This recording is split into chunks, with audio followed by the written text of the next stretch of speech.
ایسا چاہتی تھی۔ انہوں نے جاتے جاتے نسیمہ بیگم کے ہاتھ اس کے لیے ایک خط چھوڑا تھا جس پر لکھا تھا کہ چاہے کچھ بھی ہو جائے وہ اپنے چھوٹے بھائی سے کبھی نفرت نہیں کرے گا، نہ اسے کبھی خود کوئی نقصان پہنچائے گا اور نہ ہی کسی اور کی جانب سے پہنچنے دے گا۔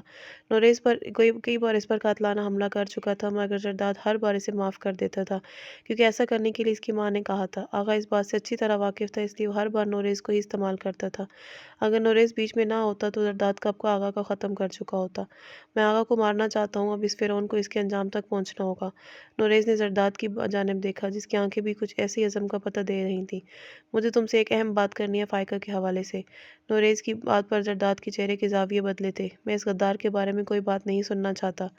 زرداد کا لہجہ انتہائی سرد تھا۔ میں اس سے محبت کرتا ہوں، اس سے شادی کرنا چاہتا ہوں۔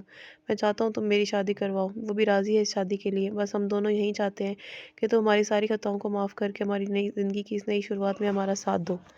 نوریز کی بات پر زرداد خوشگوار حیرت میں مبتلا ہوا تھا۔ وہ چاہتا تھا نوریز آغا کی سائے سے نکل کر اپنی الگ دنیا بسائے، لیکن اس نے جس لڑکی کا انتخاب کیا تھا زرداد کا وہ کچھ خاص قابل قبول نہیں تھی، کیونکہ آج تک فائقہ نے اس کے سامنے جو کارنامے سر انجام دیے تھے اس کے بعد زرداد اسے گھر میں گھسنے دینے کی اجازت نہیں دینا چاہتا تھا۔ اگر وہ پہلے والا ہاشم دادا ہوتا تو اس بات کا بالکل بھی نہ مانتا، لیکن اب وہ اذنا یوسف زئی کی محبت میں پور بدلہ شخص تھا جو محبت کی اہمیت کو سمجھتا تھا۔ زرداد ہاشم خان اس شادی کے لیے مان گیا تھا مگر اس نے سب کو منع کیا تھا کہ اذنا کو سب سچ نہیں بتانا۔ اس لڑکی نے جتنا اسے تڑپایا تھا وہ آخر میں جو سب سے بڑی غلطی سرزد کی تھی، اس کی کوئی چھوٹی سزا تو نہیں ہونے والی تھی اس کی، لیکن فائقہ کا نوریز سے شادی پر رضامند ہو جانا زرداد کو اندر سے کھٹک رہا تھا۔ اذنا روم میں چکر کاٹتی بے صبری سے زرداد کا انتظار کر رہی تھی مگر وہ شخص آنے کا نام ہی نہیں لے رہا تھا۔ پچھلے ایک ہفتے سے وہ ایسے ہی اگنور کر رہا تھا۔ روم میں اس نے ایک بار بھی قدم نہیں رکھا تھا۔ اذنا اس کی صورت دیکھنے کو ترس گئی تھی۔ یہ شخص اسے بہت بری طرح سزا دے رہا تھا۔ وہ اس وقت بلیک کلر کے فراق میں ملوث، ریڈ لپسٹک ہونٹوں پر سجائے، دونوں ہاتھوں میں ریڈ کلر کی چوڑیاں پہنے بے پناہ حسین لگ رہی تھی۔ اس نے زرداد سے اپنی ہائٹ بیلنس کرنے کے لیے پیروں میں ہیلز پہن رکھی تھی۔ دوپٹے کو بازو پر پھیلائے وہ خفگی بھرے تاثرات کے ساتھ کمرے سے نکلی تھی۔ زرداد کہاں ہیں؟ اذنا نے باہر کام کرتی ملازمہ سے پوچھا۔ میم سر نیچے ہال کمرے میں موجود ہیں، ملازمہ نے بہت ہی تابداری سے جواب دیا تھا۔ وہاں اس وقت اس سے نیچے جانے سے روکنے والا کوئی نہیں تھا۔ اذنا لفٹ کی مدد سے نیچے والے پورشن پر آئی تھی۔ حیرت انگیز طور پر آج وہاں بھی گارڈز نہیں تھے مگر اذنا نے اس وقت ان سب باتوں کو نوٹ ہی نہیں کیا تھا۔ وہ جیسے ہی ہال کمرے میں داخل ہوئی سامنے کا منظر دیکھ اس کا خون کھول اٹھا تھا۔ زرداد صوفے پر براجمان تھا، اس کے ایک جانب صفدر کھڑا تھا جبکہ اس کی عین سامنے ان لڑکیوں کا رقص جاری تھا۔ ان میں سپر ماڈل سونیا نمایاں تھی۔ اذنا کا دل چاہا تھا ابھی ان لڑکیوں کے ساتھ ساتھ اس بیسٹ کا بھیجا بھی اڑا دے جو اپنی بیوی کے واپس آنے کے بجائے یہاں یہ شغل فرما رہا تھا۔ اذنا تیز تیز چلتی زرداد کے سر پر پہنچتی تھی اور اس کے سامنے پڑی شراب کی بوتل اٹھا کر پوری وقت سے زمین پر مارتے اس نے خونخوار نگاہوں سے زرداد کی جانب دیکھا تھا۔ اس کے اس عمل پر پورے حال میں سناٹا چھا گیا تھا۔ آج تک سب نے ہاشم دادا کا غصہ دیکھا تھا، آج سب اس کی بیوی کی دہشت دیکھ رہے تھے۔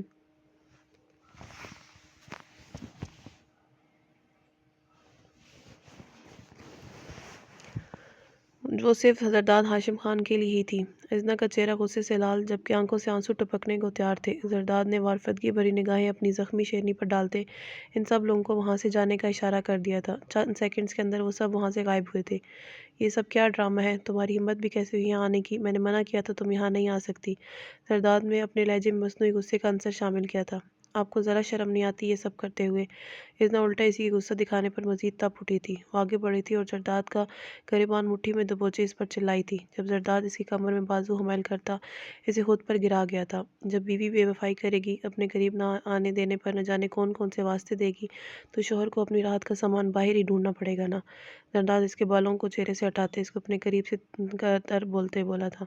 میں نے بے وفائی نہیں کی۔ اذنا نے اپنی بھیگی آنکھوں اٹھا کر اس کی جانب دیکھا۔ پھر یہ جانتے ہوئے کہ تمہارا شوہر زندہ ہے وہاں سج سنور کے کسی اور کے لیے کیوں بیٹھ گئی تھی؟ زرداد نے آگے جھکتے شراب کی بوتل اٹھانی چاہی تھی جب اذنا اسی بوتل کو بھی ہاتھ مارتی نیچے گرا کر چکنا چور کر گئی تھی۔ زرداد نے اس کی اس گستاخی پر سے سخت نگاہوں سے گھورا تھا۔ میں وہاں اس لیے بیٹھی تھی کیونکہ میں جانتی تھی آپ مجھے لینے ضرور آئیں گے۔ اذنا اس کی آنکھیں گاڑے مضبوط لہجے میں بولی تھی۔ کیوں؟ تم مجھ سے الگ ہونا چاہتی تھی، پھر میری منتظر کیوں تھی؟ زرداد اس کے منہ سے وہ سچ جاننا چاہتا تھا جس نے اس کے اندر ایک عجیب سی بے چینی بھری ہوئی تھی۔ زرداد کی بات پر اذنا نے نگاہیں اٹھا کر اس کی جانب دیکھا تھا۔ اس کا جذبے لٹاتا خوبرو چہرہ اذنا کے بہت قریب تھا۔ اذنا کا دل زور سے دھڑک اٹھا تھا۔ وہ اس لمحے اس بات کا جواب نہیں دے پائی تھی۔ اس کی خاموشی زرداد ہاشم خان کے دل پر بہت بھاری ہوئی تھی۔ ایک جانب یہ لڑکی اس کی جدائی پر اپنا آپ بھول گئی تھی تو دوسری جانب وہ اس کے سامنے صرف اقرار تک نہیں کر پا رہی تھی۔ میں نے اس دن جو کیا آپ کے ساتھ، کیا آپ کو مجھ سے نفرت محسوس نہیں ہوئی؟ آپ کو میری وجہ سے اتنی تکلیف اٹھانی پڑی، آپ کی جان جا سکتی تھی۔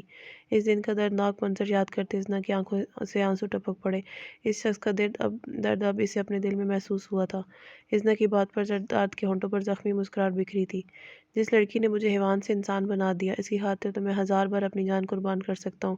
تم پر زرداد ہاشم خان کے ساتھ خون معاف ہے لڑکی، بس بے وفائی کی کسی قیمت پر معاف نہیں ہوگی۔ زرداد اس کے ماتھے پر بوسہ دیتا اسے خود سے دور کرتا اٹھ کھڑا ہوا تھا، جبکہ اس نے آخری بات جس سنگین انداز میں بولی تھی، ازنا کا دل کانپ اٹھا تھا۔ یہ شخص تب اسے بے وفا مانے گا جب تک وہ اسے اپنی محبت کا یقین نہیں دلائے گی۔ وہ شخص اس کی خاطر بدل چکا تھا۔ یہ احساس ہی بہت زیادہ حسین تھا۔ میں بے وفا نہیں ہوں، ازنا نے دور جاتے زرداد کا گریبان اپنی مٹھی میں دبوچتے اسے اپنے مقابل آتے کہا تھا۔ زرداد خاموشی سے اسے کھڑے سے تک گیا تھا۔ بے وفا آپ ہیں جو غیر لڑکیوں کو اپنے قریب لاتے ہیں۔ یہاں جو کچھ ہو رہا تھا میں اس کے لیے آپ کو کبھی معاف نہیں کروں گی۔ ازنا نے اقرار کرنے کے بجائے الٹا اس پہ خفگی کا اظہار کیا تھا۔ زرداد ہاشم خان پر بھی کوئی خفگی دکھا سکتا تھا، یہ اب تک کی سب سے حیران کن بات تھی۔ تمہیں لگتا ہے ہاشم دادا تم سے کبھی معافی مانگے گا؟ زرداد نے اس کی چوڑیوں پر ایک لائی کو چھوتے اپنے کالر پر موجود اس کے ہاتھ کی گرفت کو دیکھا تھا۔ ہاں، مجھے لگتا ہے زرداد ہاشم خان مجھ سے معافی ضرور مانگے گا۔ ازنا نے آگے ہو کر اس کی ٹھوڑی پر چمکتے تل پر اپنے لب رکھے تھے۔ اس کا یہ قداز اور محبت بھرا لمس زرداد ہاشم خان کے دل کو میٹھے سے احساس سے دوچار کر گیا تھا۔ یہ لڑکی آہستہ آہستہ اسے اپنے سحر میں جکڑ رہی تھی۔ وہ پوری طرح سے اس کا دیوانہ ہو رہا تھا، اور اب ایسا ہونے میں سے کوئی خوف محسوس نہیں ہو رہا تھا۔ تم جانتی ہو تم کیا کر رہی ہو؟ زرداد نے اس کی سرکت پر اس کے بالوں میں ہاتھ پھنساتے اس کا چہرہ اپنے سے قریب تر کیا تھا۔ اس کی نگاہیں پریزی گلابی ہونٹوں پر تھیں، جو آج گستاخی پر گستاخی کر رہے تھے۔ اس کے چہرے کو جھلساتی گرم سانسیں ازنا کی حالت غیر کر گئی تھیں۔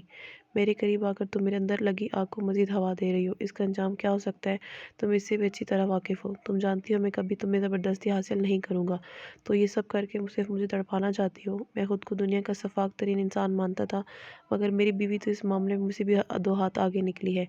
ہاں ہاں، ہاشم دادا ایسی بیوی ہی ڈیزرو کرتا ہے۔ کوئی عام لڑکی گزارا نہیں کر سکتی میرے ساتھ۔ اس کی ریڈ ہوتی نوز کے ساتھ اپنا چہرہ مسلتے ہوئے اس کی ناک میں پہنی نتھ کو ہونٹوں سے چھو گیا تھا، جبکہ ازنا کچھ دیر پہلے اس کے سامنے چیخ چلا رہی تھی۔ اس لمحے اس کی بولتی بالکل بند ہوئی تھی۔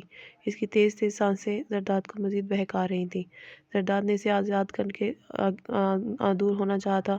اگر وہ بہک جاتا تو اسی لڑکی کے لیے مسئلہ بننا تھا، مگر ازنا نے اس کے گریبان کو دونوں مٹھیوں میں بھیجتے خود سے دور نہیں ہونے دیا تھا۔ شراب پینا اور غیر عورتوں کے پاس جانا چھوڑ دیں، نماز اور حلال میں بہت سکون ہے۔ ازنا اسے رائے راست پر لانا چاہتی تھی، جبکہ ازنا کی بات پر زرداد کے ہونٹوں پر زخمی مسکراہٹ رقص کر گئی تھی۔ اور جب آپ کا حلال ہی آپ کو دھتکار دے، پھر کون سا سکون اور کہاں کا سکون؟ تمہیں مزہ آتا ہے مجھے اذیت میں دیکھ کر، یا گزری باتوں کا بدلہ لے رہی ہو؟ ازنا کے وجود کی دل فریب مہک زرداد کے حواسوں پر اثر انداز ہو رہی تھی۔ یہ لڑکی نہ تو اسے پاس آنے دے رہی تھی اور نہ ہی خود سے دور جانے دے رہی تھی۔ ازنا یوسف زئی نے اسے بالکل سولی پر لٹکا کر رکھ دیا تھا۔ وہ اس کی قربت کے لیے اسے پانے کی چاہ کے لیے تڑپ رہا تھا، اور یہ لڑکی بس سامنے کھڑے ہو کر مزے لے رہی تھی۔ ازنا نے ذرا سا چہرہ موڑا تھا، جس کے نتیجے میں اس کی زلفیں زرداد کے چہرے سے ٹکراتی دل فریب مہک اس کی سانسوں میں اتار گئی تھیں۔ ایک بار نماز پڑھ کر اپنا سکون مانگے تو صحیح، اس رب ہی کی پاک ذات سے وہ کبھی بھی آپ کو خالی ہاتھ نہیں لوٹائے گا۔ ازنا اپنے شوہر کی زندگی کے ساتھ ساتھ آخرت بھی سنوارنا چاہتی تھی۔ زرداد ہاشم خان نے اس کی بات پر آنکھیں سختی سے میچ لی تھیں۔ اس نے تو سالوں پہلے نماز چھوڑ دی تھی، اس وقت جب اس کی ماں کو اسے چھین لیا گیا تھا۔ وہ دنیا والوں کے ساتھ ساتھ اپنے رب سے بھی خفا تھا۔ اسے تو یاد بھی نہیں تھا کہ نماز کیسے ادا کی جاتی ہے۔ ازنا کے بار بار نماز کے کیے جانے والے ذکر سے اس کے اندر ایک عجیب سا احساس بیدار ہو چکا تھا۔ اس کا دل چاہ رہا تھا نماز پڑھنے کو، مگر وہ کہہ نہیں پا رہا تھا۔ اسے ڈر تھا کہ اس کا پروردگار اس سے بہت سخت خفا ہوگا۔ وہ کیسے منائے گا اپنے رب کو؟ اس کا رب اس جیسے گناہ گار کو کبھی معاف نہیں کرے گا۔ میری زندگی میں سکون ہے ہی نہیں۔ زرداد اس کو خود سے دور کرتا وہاں سے نکلتا چلا گیا، جب ازنا نے بے بسی کے ساتھ اسے جاتے دیکھا تھا۔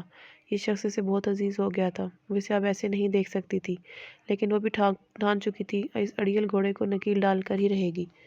ازنا جیسے ہی اوپر والے پورشن پر پہنچی، اس کی امی کے عین مطابق زرداد ہاشم خان کی چنگھاڑتی آواز اس کانوں میں پڑی تھی، جو سنتے وہاں موجود تمام ملازمین سمیت ازنا بھی کام کر رہ گئی تھی۔ مگر ازنا کے ہونٹوں پر ایک دل فریب مسکراہٹ بھی پھیلی ہوئی تھی۔ وہ اس بیسٹ کی واپس اپنے اصل روپ میں آنے کی وجہ جانتی تھی، اس کی من پسند خوراک جو چھین لی تھی اس نے۔ تمام ملازمین تھر تھر کانپ رہے تھے۔ ازنا بھی زرداد کے پرسنل روم میں داخل ہوئی تھی، جہاں ہر وقت الماری شراب کی بوتلیں سجی رہتی تھی۔ وہاں اس وقت شراب کی ایک بوند بھی موجود نہیں تھی۔ ازنا نیچے جانے سے پہلے ملازمہ کے ساتھ مل کر سب کچھ ضائع کر چکی تھی۔ ناول جاری ہے۔